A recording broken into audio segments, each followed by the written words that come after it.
Yesterday courier private limited. Domestic international cargo உங்கள் இல்லம் தேடி வந்து கொரியர் புக்கிங் டெலிவரி செய்து தரப்படும். தலைப்புச் செய்திகள். ரஷ்ய துணை பிரதமருடன் பிரதமர் நரேந்திர மோடி சந்திப்பு. விவசாயம், உரங்கள், உணவு பதப்படுத்துதல் உள்ளிட்ட துறைகள் குறித்து ஆலோசனை. சென்னையில் பிரம்மாண்டமாக நடைபெற்ற கல்வியில் சிறந்த தமிழ்நாடு விழா. தமிழ்நாட்டை கல்வியில் உயர்ந்த தமிழ்நாடாக மாற்ற வேண்டும் என முதலமைச்சர் மு.க.ஸ்டாலின் பேச்சு. தமிழ்நாட்டு கல்வி முறைதான் மற்ற மாநிலங்களுக்கு முன்மாதிரி என தெலங்கானா முதலமைச்சர் ரேவந்த் ரெட்டி பாராட்டு.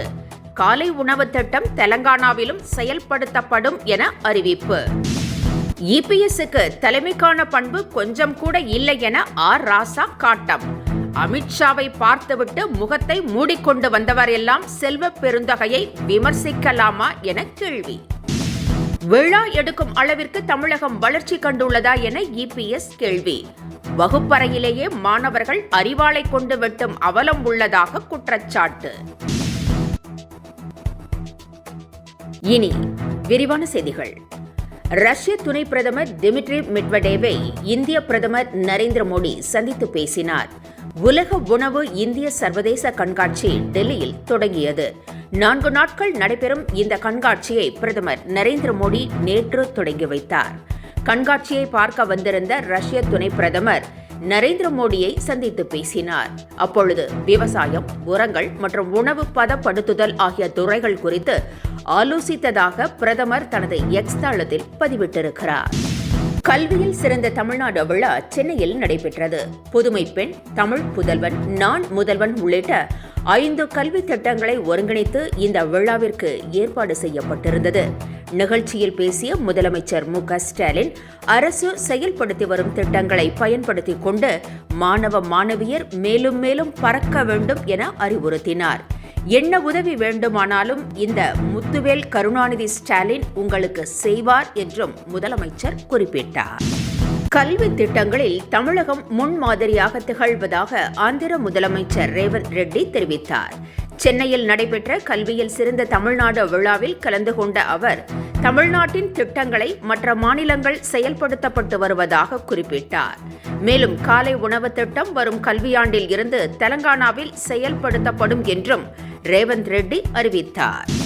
சென்னையில் நடைபெற்ற கல்வியில் சிறந்த தமிழ்நாடு விழாவில் கலந்து கொண்ட ஒரு மாணவி தான் கணித ஆசிரியராக வேண்டும் என விருப்பம் தெரிவித்ததை கேட்ட முதலமைச்சர் மு.க.ஸ்டாலின் அவருக்கு பேனாவை பரிசளித்து வாழ்த்தினார். இந்த நெகிழ்ச்சியான வீடியோ தற்போது வைரலாகி வருகிறது. திமுக ஆட்சியில் கல்விக்கு விழா எடுக்கும் அளவிற்கு என்ன உள்ளது என இபிஎஸ் கேள்வி எழுப்பியிருக்கிறார். சென்னையில் நேற்று நடைபெற்ற கல்வியில் சிறந்த தமிழ்நாடு விழாவின் போது தமிழகத்தின் கல்வி திட்டங்களை முதலமைச்சர் பெருமையாக எடுத்துரைத்தார். இதற்கு பதிலடி கொடுத்துள்ள இபிஎஸ், அரசு பள்ளிகளில் குறைந்த எண்ணிக்கையில்தான் மாணவர்கள் சேர்கிறார்கள் என்று குறிப்பிட்டார். மேலும் வகுப்பறையிலேயே அரிவாளை கொண்டு மாணவர்கள் தாக்கிக் கொள்ளும் அவலம்தான் தமிழ்நாட்டில் இருக்கிறது என்று விமர்சித்த இபிஎஸ், தமிழகத்தில் கல்வி வளர்ச்சி அதிகரிப்பதாக போட்டோஷூட் நடப்பதாக தெரிவித்தார். தலைவர் பதவிக்கு உண்டான பண்பு இபிஎஸ்ஸிடம் இல்லை என திமுக எம்பி ஆர் ராசா குற்றம் சாட்டியுள்ளார். செல்வ பெருந்தகை பிச்சைக்காரன் சட்டை போட்டிருப்பது போல பல கட்சிகள் மாறி வந்தவர் என இபிஎஸ் விமர்சனம் செய்திருந்தார். இதற்கு பதிலடி கொடுத்துள்ள ஆர் ராசா, இபிஎஸ் பேசுவது அநாகரிகத்தின் உச்சம் என கண்டனம் தெரிவித்திருக்கிறார். அமித்ஷாவை பார்த்துவிட்டு முகத்தை மூடியபடியே வந்தவரெல்லாம் பிச்சைக்காரர் என பேசுவது சரியா என்றும் கேள்வி எழுப்பியிருக்கிறார். கல்வியில் சிறந்த தமிழ்நாடு விழாவில் புதுமை பெண் திட்டத்தால் பயன் அடைந்த மாணவி ஒருவர் பேசியது அனைவரையும் கண்கலங்க வைத்தது. தனது உயர்கல்வி தடைப்பட்டு நின்றபோது அதை தொடர புதுமை பெண் திட்டமே உதவியதாகவும் தனது தந்தை எல்லாவற்றுக்கும் உறுதுணையாக இருந்ததாகவும் அந்த மாணவி தெரிவித்தார். மேலும் அரசு கொடுத்த பணத்தை சிறுக சிறுக சேமித்து தனது தாயாருக்கு காது கேட்கும் மெஷின் வாங்கி கொடுத்ததாக அந்த மாணவி பேசிய போது அமைச்சர் அன்பில் மகேஷ் கண் கலங்கினார்.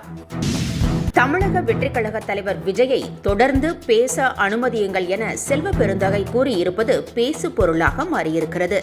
தனது பரப்புரைக்கு திமுக அரசு தொடர்ந்து தடைகளை ஏற்படுத்தி வருவதாக விஜய் குற்றம் சாட்டி வருகிறார்.